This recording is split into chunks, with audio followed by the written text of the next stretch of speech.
Hi, I'm Sherman with Highland Park Lapidary, and I'm going to show you how to adjust the crossfeed on your Model 10.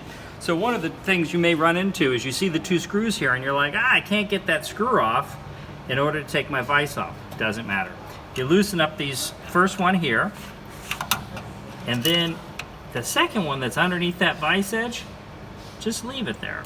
And what you're going to do, if I can get the Allen wrench in here, is I'm going to loosen it and I'm going to lift the vise up. So I'm just going to leave that nut in place.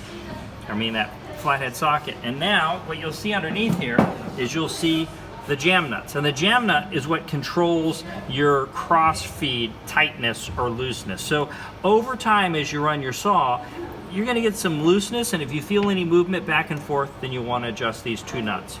Adjusting is pretty easy. You put one wrench on the outside, one wrench on the inside. And what I do is I take my outside nut all the way to where it's snug, and then I take my inside nut, tighten it up, and then I pull my outside down. Now that's probably going to be a little tight for me, so I'm going to loosen a little bit up. Get myself in a position where I can move a little bit. And there we go, I got a great cross feed there. You want to make sure these two nuts are tight against each other, but that's all there is to adjust the lash on your cross feed. All Highland Park saws are like this, so that you know, over time as your bushings wear a little bit, you can easily adjust it. And the bushings are also replaceable. So that's the tick right there.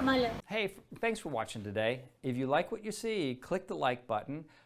Subscribe if you want to get more videos like this, and down below in the description you'll find a link that goes to our website. It goes to also what we showed you today, more information about that, and leave comments. If there's things that you like, if there's things that you want us to do more on, if there's videos that you want us to shoot that we haven't shot, we're very open to that. We're really looking for ways to help you be successful in your endeavors with the tools and technologies that we create, as well as any other aspect of the hobby.